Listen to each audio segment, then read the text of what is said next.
మీరు ఒక్కసారి పల్లెటూరులో కనుక సిచ్యువేషన్ చూసారంటే అక్కడ గంటకు ఒక బస్సు లేదంటే 2 గంటలకు ఒక బస్సు లేదంటే ఇంకా వేసుకుంటే 3 గంటలకు ఒక బస్సు ఉండిద్ది.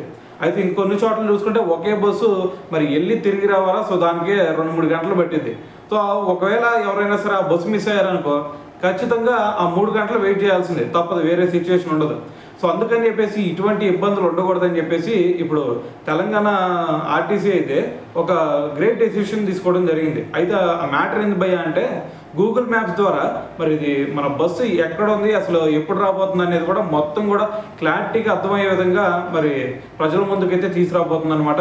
అయితే దీని గురించి ఒకసారి కనుక చూస్తే మనం బస్సుల సమాచారాన్ని ప్రయాణికులకి ఆర్టీసీ మరింత చేరువ చేయనుంది.